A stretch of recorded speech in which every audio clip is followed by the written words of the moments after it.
ఓం శ్రీ సమర్థ సద్గురు సాయినాథ్ మహారాజ్ కి జై. శ్రీ సమర్థ సద్గురు సాయినాథ్ మహారాజ్ కి జై.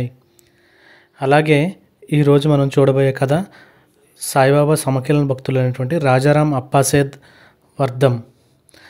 1899 సంవత్సరంలో రాజారాం కొంకణ తీరంలోని కోడల్ అనే చిన్న గ్రామంలో జన్మించాడు. 1914లో అతని అన్నా వదినలు షిరిడీ వెళ్ళడానికి తలచి తనతో పాటు రాజారాంను తీసుకుని వెళ్ళారు. అలా అతను 15 సంవత్సరాల వయసులో మొదటిసారిగా బాబా దర్శన భాగ్యాన్ని పొందారు. అతను అప్పటి నుండి తన అప్పటి స్మృతులను ఇలా చెప్పాడు. బాబా సుమారు 6 అడుగులు ఎత్తుండేవారు. ఆయన తెల్లటి కఫ్ని, తలకి ఒక తెల్లని వస్త్రాన్ని ధరించి అటు ఇటు తిరుగుతూ ఉండేవారు. ఆ సమయంలో షిరిడీలో ఒక పఠాన్ ఉండేవారు. అతను ఎప్పుడూ బాబా చెంత ఉండేవాడు. కొన్నిసార్లు బాబా అతనిపై కోప్పడేవారు. ఇంకా ఇలా చెప్పాడు. నిజంగా ఎవరైనా ఒక వ్యక్తిని పేదవాడై ఉండి బాబాని భిక్ష అడిగితే బాబా తమ జేబులో నుండి కొన్ని నాణాలు తీసి అతనికి ఇచ్చేవారు. దాంతో బాబా వద్దకు రావడం వెనుక గల అతని అభీష్టం నెరవేరేది. ఒకసారి కొంతమంది భక్తులు బాబా దర్శనానికి వచ్చి సాటేవాడలో బస చేశారు. వారిలో ఒకతను ఆ రోజు ఏకాదశి అని ద్వారకామాయికి వెళ్ళడానికి సంశయించాడు. మిగతా భక్తులు అతనికి నచ్చచెప్పి బుజ్జగించడంతో చివరకు వాళ్లతో ద్వారకామాయి వెళ్ళడానికి అంగీకరించాడు. అది మధ్యాహ్న సమయం. సాధారణంగా బాబా ఆ సమయంలో నిమ్మరసం తాగుతారు. కాబట్టి భక్తులు ఒక పెద్ద గ్లాసుతో బాబాకు నిమ్మరసం ఇచ్చారు. బాబా 2 గుక్కల నిమ్మరసాన్ని త్రాగిన తర్వాత ఆ భక్తుని ముందు గ్లాసు ఉంచి త్రాగమన్నారు. మళ్ళీ ఇంతలోనే, అరే ఈరోజు ఏకాదశి కాబట్టి ఇది నీకు అవసరం లేదు అని గ్లాసు వెనక్కి తీసేసుకుని తాగేశారు. తాను ఏకాదశిని నిష్టగా పాటిస్తానని బాబాకు ఎలా తెలుసు అని ఆ భక్తుడు ఆశ్చర్యపోయాడు. మేము ఇంటికి తిరిగి వెళ్దామనుకున్నప్పుడు బాబా మరుసటి రోజు వెళ్ళమని చెప్పి సలహా ఇచ్చారు. మేము ఆయన ఆదేశానుసారం ఆ రోజు అక్కడే ఉండిపోయాము. మా దగ్గర ఉన్న డబ్బంతా ఖర్చు అయిపోయినందున మరుసటి రోజు వెళ్ళడానికి బాబా మాకు అనుమతి ఇచ్చారు. మేము బయలుదేరి కోపర్గాం వెళ్తుండగా ఒక నల్లకొక్క మమ్మల్ని వెంబడించింది. మేము రైలు ఏ వద్దకు చేరుకున్నాక అది అదృశ్యమైంది. మేము రైలు ఎక్కి ఎక్కునంతనే ఒక అపరిచితమైనటువంటి వ్యక్తి మా దగ్గరికి వచ్చి మాకు టికెట్ ఇచ్చి వెళ్ళిపోయాడు. ఇది సాయి యొక్క అద్భుతమైనటువంటి లీల. ఓం శ్రీ సాయినాథాయ నమః. ఓం శ్రీ సాయినాథాయ నమః. అలాగే మరి ఒక భక్తుడు డాక్టర్ రాజారాం సీతారాం కపాడి. ఈయన గురించి మనం తెలుసుకుందాం. సాయి భక్తుడు డాక్టర్ రాజారాం సీతారాం కపాడి. ఈయన 1914 ఆగస్టు 22వ తేదీన షిరిడీలో జన్మించారు. అతని తండ్రి జయదేవ్ వామన్ చింతంబర్ షిరిడీలోని మరాఠీ పాఠశాలలో ప్రధానోపాధ్యాయుడు. చిన్నపిల్లవాడైనటువంటి రాజారాం కపాడి ద్వారకామాయిలో బాబాతో చాలాసేపు ఆడుకునేవాడు. బాబా అతన్ని ప్రేమగా గణపత్ అని పిలిచేవారు. ఒకరోజు రాజారాం తల్లి తన బిడ్డ ముఖంపై కుడి భాగం వైపు వాపు ఉన్నట్లు గమనించింది. ఆ వాపు ముక్కుకు కుడివైపున కుడి కంటికి కింద రెప్ప భాగంన 1/3 వంతు అంగుళమంత పెద్దదిగా ఉంది. దాని గురించి ఆమె చాలా ఆందోళన చెందింది. ఆ సమయంలో ముంబాయికి చెందినటువంటి ఒక వైద్యుడు కొన్ని నెలల పాటు షిరిడీలో ఉండడానికి వచ్చాడు. ఆ వైద్యునికి రాజారాంతో చాలా అనుబంధం ఏర్పడింది. ప్రతిరోజు సాయంత్రం ఆ వైద్యునికి దగ్గరికి వెళ్ళి రాజారాము హవ్యాళికి వెళ్తూ ఉండేవాడు అతను తీసుకుని. ఒకరోజు సాయంత్రం రాజారాం తల్లి ఆ వాపు గురించి వైద్యుని అడిగింది. వైద్యుడు ఆ వాపును పరీక్షించి ముక్కు ఎముక పెరిగిందన్న నిర్ధారించి శస్త్రచికిత్స చేసి దాన్ని తొలగించాలని చెప్పాడు. అయితే శస్త్రచికిత్స ముంబైలో మాత్రమే సాధ్యమవుతుందని చెప్పారు. ఈ మాట విన్న రాజారాం తల్లి తన తండ్రికి కూడా అదే చోటు వాపు ఉండేదని, దానికి ఏమీ చేయలేదని చెప్పింది. కొన్ని రోజుల తర్వాత రాజారాం బాబాతో ఆడుకుంటూ రోజు ఇంటికి తిరిగి వెళ్ళే సమయానికి ఆ రోజు వెళ్ళలేదు. బిడ్డ ఇంట్లో లేడని గమనించినటువంటి తల్లి ద్వారకామాయికి వెళ్ళింది. అక్కడ రాజారాం బాబాతో కూర్చుని ఉండడం ఆమెకు కనిపించింది.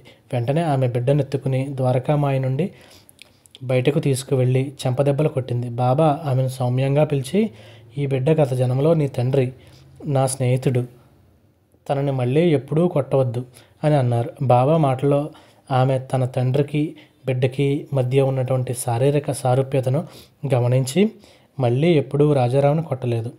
తరువాత వచ్చినటువంటి గురువారం నాడు ఆమె ఇంట్లో బాబా ఫోటోను పసుపు కుంకుమలతో అలంకరించి హారతి ఇచ్చింది. ఆ తర్వాత ఆమె రాజారాం నుదుటిపై కొంత ఊది పెట్టి అతనిని అప్ప అని పిలిచింది. ఆ క్షణం నుండే వాపు తగ్గడం ప్రారంభమై కొద్ది రోజుల్లో పూర్తిగా నయమైపోయింది. 1918వ సంవత్సరంలో బాబా సమాధి చెందడానికి ముందు రాజారాం కపాడి విద్యార్థిగా శ్రీ సాయి దర్శనం కోసం వెళ్ళారు. అప్పుడు శ్రీ సాయిబాబా తనను ఆశీర్వదిస్తూ వైద్య విద్యను అభ్యసించామని చెప్పారు. బాబా చెప్పినట్లే అతను ప్రొఫెషనల్ డాక్టర్ అయ్యారు. 1983 సంవత్సరంలో అతడు శ్రీ సాయిబాబా సంస్థాన్ అధ్యక్షునిగా పనిచేశాడు. ఓం శ్రీ సాయినాథాయ నమః. శ్రీ సమర్థ సద్గురు సాయినాథ్ మహారాజ్ కీ జై. అలాగే బాబా సమకాలీన భక్తుల్లో రామచంద్ర అంతిత్ రామ్ దేశ్ముఖ్ అనే ఒక షిరిడి నివాసి ఉన్నవారు. ఆయన కథ గురించి ఎవరో తెలుసుకుందాం. రామచంద్ర అంతిత్ రాయ్ దేశ్ముఖ్ షిరిడి నివాసి అయినప్పటికీ అతను బాబా భక్తుడు కాదు.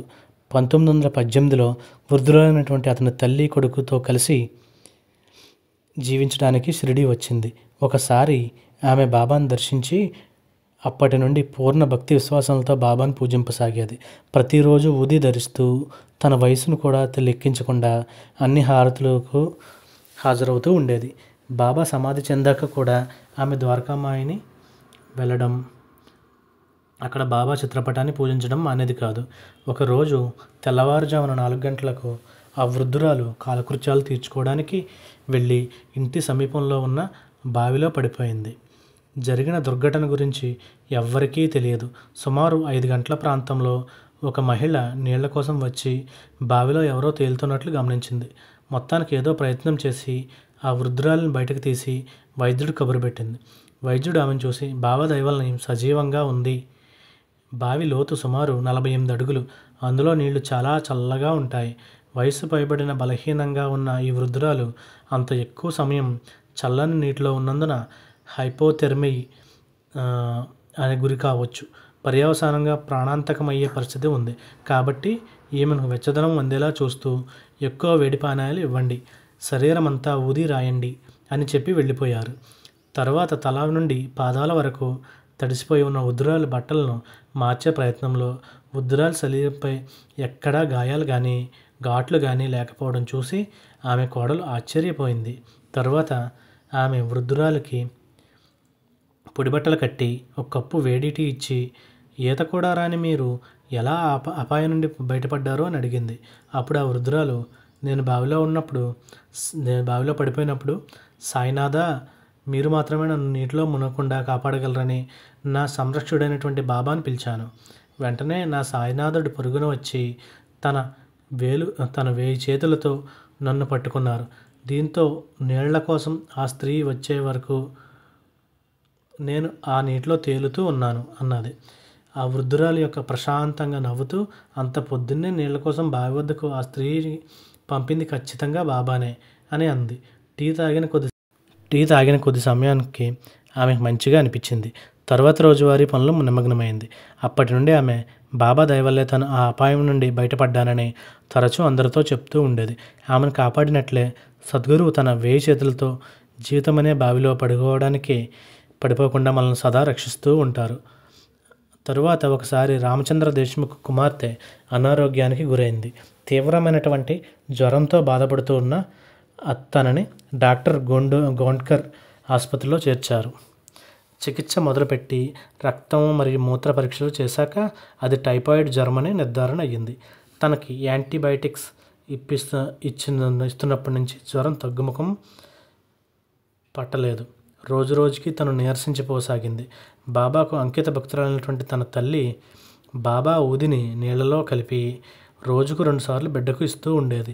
45 రోజులు ఆసుపత్రిలో ఉన్న తరువాత బిడ్డ ఆరోగ్యం మెరుగుపడినప్పటికీ పూర్తిగా కోలుకోకపోవడంతో తండ్రి చాలా బాధపడ్డారు. తల్లి మాత్రం వేరే ఏ మందులు ఇవ్వకుండా ఊది తీర్థం మాత్రమే బిడ్డకి ఇస్తూ ఉండేది. అది చూసిన భర్త, మందులే సహాయం చేసినప్పుడు ఈ ఊది తీర్థం తనకి నయం చేస్తుందని అనుకుంటున్నావా అని ఆమె తిట్టాడు. ఆమె సమాధానంకి ఏమీ ఇవ్వకుండా మౌనంగా ఉండిపోయింది. కానీ ఊది తీర్థం ఇవ్వడం కొనసాగుతూనే ఉంది. 3 రోజుల తర్వాత పాప పూర్తిగా కోలుకొని తినడం, ఆడడం కూడా ప్రారంభించింది. ఆ తల్లి బాబాకు కృతజ్ఞతలు చెప్పుకుని తన భర్తతో, బాబా దయ, ఊది మహత్యం చూసారా అని అంది. అంతేకాదు, ఎప్పటికైనా బాబాను నమ్మండి అని బలవంత పెట్టింది. దీంతో దేశ్ముఖ్ మరాఠీ సచ్చరిత్ర పుస్తకాన్ని కొన్ని పారాయణలు మొదలుపెట్టాడు.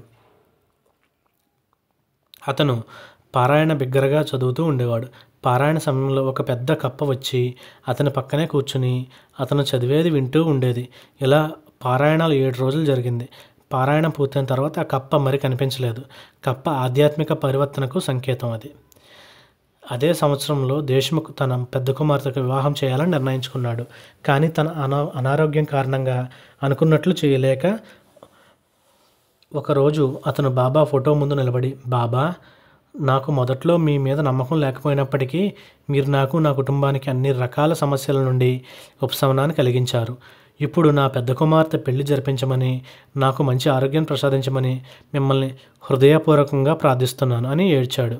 మరుసటి సంవత్సరం జనవరి నెలలో ఒక అబ్బాయి తల్లిదండ్రులు దేశ్ముఖ్ గారి అన్నయ్యతో కలిసి దేశ్ముఖ్ను కలవడానికి వచ్చారు. వాళ్ళ అబ్బాయికి దేశ్ముఖ్ కుమార్తెతో వివాహం జరపడానికి నిశ్చయమైంది.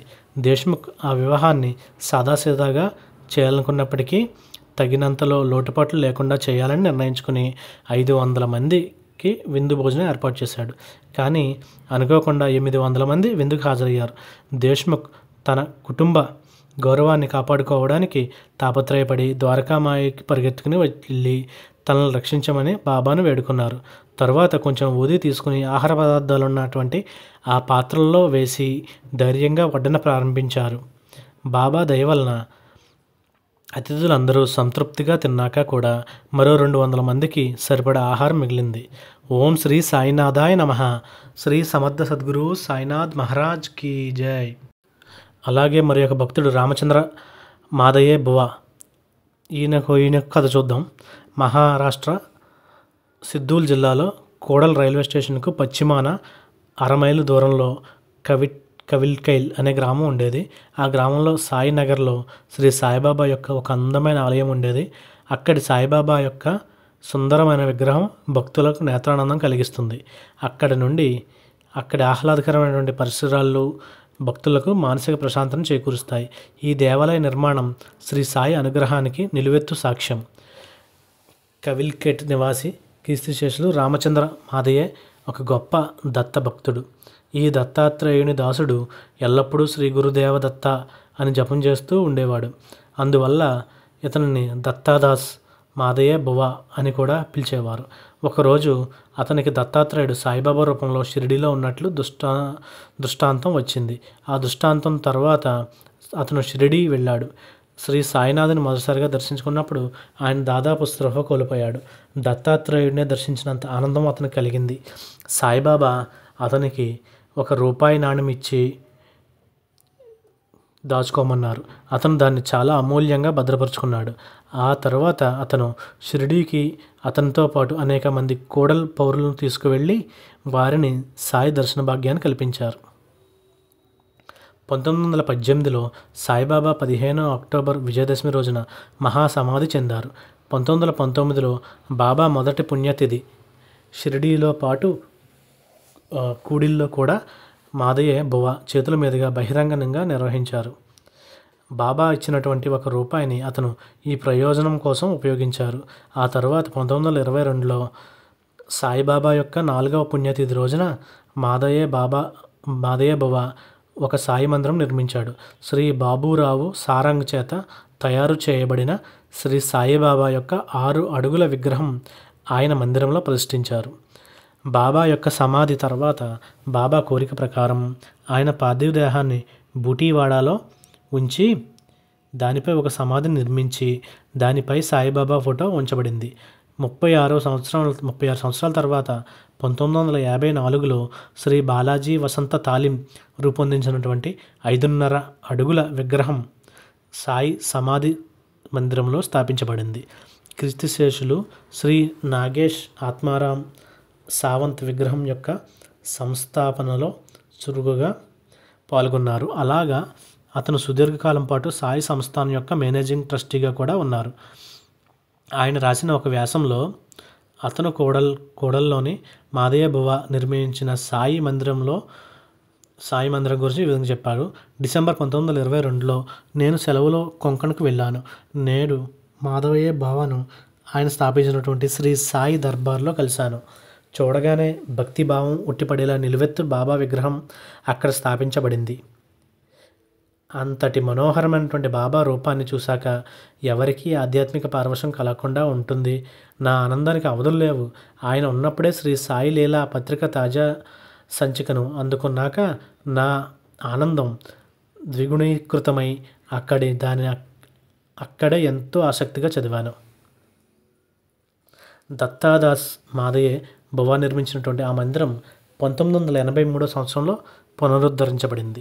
శ్రీ బాబురావు సారంగ్ గారి కుమారుడు శ్రీ శ్యామ్ సారంగ్చే నిర్మించబడిన 7.5 అడుగుల నూతన బాబా విగ్రహం కూడా స్థాపించబడింది. ఆ మందిరం 1922 నుండి 1946 వరకు శ్రీ దత్తాదాస్ మాదయ్య బువ ద్వారా, తర్వాత 1946 నుండి 1999 వరకు వారి కుమారుడు శ్రీపాద మాదయ్య ద్వారా నిర్వహింపబడుతుంది. ఆ తర్వాత వారి మనవడు శ్రీ రాజన్ మాదయ్య ద్వారా నిర్వహింపబడుతుంది. ఓం శ్రీ సాయినాథాయ నమః. శ్రీ సముద్ర సద్గురు సాయినాథ్ మహారాజ్ కీ జై. ఓం శ్రీ సాయినాథాయ నమః. అలాగే రామచంద్ర నారాయణరావు కార్తిక్ అనే సాయిబాబా సమకాలీన భక్తుల్లో ఒకరు. ఈయన గురించి తెలుసుకుందాం. రామచంద్ర నారాయణరావు కార్తిక్ 1991 సంవత్సరంలో జన్మించారు. అతను తన తల్లిదండ్రులతో ముంబైలోని దాదర్ ప్రాంతంలో రొండాలో నివసించేవారు. 1915లో తనకు 14 సంవత్సరాల వయసు ఉన్నప్పుడు అతనికి బాబా దర్శనం భాగ్యం కలిగింది. ఒకసారి అతను తన తల్లిదండ్రులతో కలిసి ముంబై నుండి షిరిడీకి రైల్లో ప్రయాణమవుతున్నప్పుడు తోండ్ స్టేషన్లో సంపన్నురాలైనటువంటి ఒక స్త్రీ వాళ్ళ బోగిలో ఎక్కి అతని తల్లితో మాట్లాడసాగింది. ఆ స్త్రీ ఎక్కడికి వెళ్తున్నారు అని అడగగా రామచంద్ర తల్లి షిరిడీ వెళ్తున్నామని బదులిచ్చింది. ఇక ఆ స్త్రీ అక్కడికి ఎందుకు వెళ్తున్నారు? బాబా దక్షిణ రూపంలో పెద్ద మొత్తం తీసుకుంటారు. ఒక సాధువు పెద్ద మొత్తం డబ్బు కలిగి ఉండడం సరైనదేనా అంటూ బాబా గురించి చెడుగా మాట్లాడసాగింది. ఈ సంభాషణ జరుగుతున్నంతసేపు రామచంద్ర తల్లి మౌనం వహించింది. రామచంద్ర కుటుంబం కోపర్గావ్కు దిగి ఎద్దుల బండిలో షిరిడీకి ప్రయాణమయ్యారు. వారు షిరిడీ చేరుకుని దీక్షితవాడలో బస చేశారు. తరువాత వాళ్ళు బాబా దర్శనం బాబా రామచంద్ర చేసుకుని ద్వారకామాయి నుంచి వచ్చేటప్పుడు బాబా రామచంద్ర తల్లి వైపు చూస్తూనే రైల్లో సంభాషణ అంతా పునరావృతం చేశారు. బాబా సర్వవ్యాపకత్వం రామచంద్రుని ఎంతగానో ఆకట్టుకుంది. వాళ్ళు షిరిడీలో వారం రోజుల పాటు బస చేసి తరువాత బాబా ఆశీస్సులతో తిరిగి ప్రయాణమయ్యారు. రామచంద్ర ఇలా చెప్పాడు. బాబా పొడుగ్గా చక్కని శరీర ఛాయ కలిగి ఉండేవారు. ఆయన ఒక కఫ్ని లుంగీ ధరించి తలకి ఒక తెల్లటి గుడ్డను చుట్టుకునేవారు. ఆయన ఎప్పుడూ చెప్పులు ధరించేవారు కాదు. కనీసం లెంగిబాకు వెళ్ళినప్పుడు కూడా ఆయన చెప్పులు వేసుకునేవారు కాదు. ఆయన దునిమయి నిరంతరము వెలుగుతూనే ఉండేది. ఇప్పటికీ బాబా వద్ద ఒక తెల్లని గుర్రం ఉండేది. ఆయన దాన్ని చాలా ఇష్టపడేవారు. అది తెల్లవారుజామునే ద్వారకామాయికి వెళ్ళి కాకడహారతి కోసం నిరీక్షిస్తూ కూర్చునేది. హారతి పూర్తయ్యాక బాబా ముందుండి సాగిలపడి తన నుదుటి మీద బాబా ఊది పెట్టే తర్వాత అక్కడి నుంచి వెళ్ళిపోతుంది. ఓం శ్రీ సాయినాథాయ నమః. శ్రీ సముద్ర సద్గురు సాయినాథ్ మహారాజ్కి జై. అలాగే బాబా సమకాలీన భక్తుల్లో రామచంద్ర సీతారాం దేవ్ అనే మరి ఒక భక్తుడి గురించి తెలుసుకుందాం. రామచంద్ర సీతారాం దేవ్ మరాఠీ మాధ్యమిక పాఠశాలలో వైద్యునిగా పనిచేసేవారు. ప్రతిరోజు రాత్రి అతనికి కలలో ఒక ఫకీర్ కనిపించి కనీసం ఒక్కసారైనా వచ్చి నన్ను కలుసుకో అని చెప్తూ ఉండేవారు. పదే పదే ఆ కల రావడం తనకు కలలో కనిపించే ఫకీర్ గురించి వివరంగా వర్ణించి మరి చాలామందిని ఆ ఫకీర్ గురించి అడగసాగాడు. కానీ ఏ ఒక్కరూ ఆ ఫకీర్ గురించి ఏమీ చెప్పలేకపోయారు. ఇదిలా ఉండగా ఒకరోజు తెల్లని కప్ని ధరించి తల చుట్టూ ఒక వస్త్రాన్ని కట్టుకుని ఉన్నటువంటి ఒక ఫకీరు భిక్షాటం చేస్తూ దేవ్ ఇంటి గుమ్మం వద్దకు వచ్చి, బిడ్డ, తినడానికి కొంచెం ఆహారం ఇవ్వు, నేను సంవత్సర కాలంగా ఏమీ తినలేదని అరిచాడు. అది వింటూనే దేవ్ అప్పుడు మీరు ఎలా ఈ భూమిపై జీవించి ఉన్నారు అని ప్రశ్నించాడు. అందుకు ఆ ఫకీరు, నా స్వగ్రామమైనటువంటి షిరిడీకి రా, నా జీవిత రహస్యం నీకు తెలుస్తుంది అని సమాధానమిచ్చారు. అంతటా దేవ్ ఆ ఫకీర్ను తన ఇంట్లోకి ఆహ్వానించి కూర్చోమని అర్జించాడు. అప్పుడు వారిరువురి మధ్య సుదీర్ఘమైనటువంటి సంభాషణ జరిగింది. ఫకీర్ను దేవ్ ఎన్నో ప్రశ్నలు అడిగారు. ఆ ఫకీరు ఎంతో ఓర్పుగా సమాధానాలు ఇచ్చాడు. ఆ తర్వాత హఠాత్తుగా ఫకీరు అదృశ్యమయ్యారు. అదే మొదటిసారి దేవ్ షిరిడీ గురించి వినడం. చాలామందిని విచారించి మొత్తానికి షిరిడీ ఎలా వెళ్ళాలో తెలుసుకున్నాడు. తర్వాత ఒకరోజు అతను షిరిడీ వెళ్ళడానికి ₹5 ఉన్నాయి. అందువల్ల అతను కొంతమంది స్నేహితుల వద్ద అప్పుగా ఒక ₹20 తీసుకుని అప్పుడు షిరిడీ ప్రయాణమయ్యాడు. దేవ్ మసీదులో అడుగు పెడుతూనే బాబా అతనితో, నా సందేశం అందిందా అని అడిగారు. బాబా మాటల్లో తన ఇంటికి వచ్చినటువంటి ఫకీర్ బాబానేనని గ్రహించి దేవ్ ఆశ్చర్యపోయాడు. బాబా అతని 10 రోజులు షిరిడీలో ఉంచి తరువాత తిరుగు ప్రయాణానికి అనుమతి ఇచ్చారు. కానీ అతని వద్ద ఉన్న డబ్బంతా దక్షిణగా తీసుకున్నారు. టికెట్ తీసుకోకు, ఎందుకంటే నిన్ను ఎవరూ దాని గురించి అడగరు అని అన్నారు బాబా. ఆయన చెప్పినట్లు ఎటువంటి సమస్య లేకుండా అతడు క్షేమంగా ఇంటికి చేరుకున్నాడు. కానీ ఎన్నో ఆశలతో షిరిడీ వెళ్ళినటువంటి తనను బాబా ఒట్టి చేతులతో ఇంటికి పంపారని చాలా నిరాశ చెందాడు. ఆ రోజు అతనికి కల్లో బాబా కనిపించి, అరే, ₹5 జీతంతో నువ్వెంతకాలం జీవిస్తావు? ఇక నేను నిన్ను జాగ్రత్తగా చూసుకుంటాను అని భరోసా ఇచ్చారు. అప్పటి నుండి అతనికి ప్రతి చోట సంపాదన లభిస్తూ ఉండేది.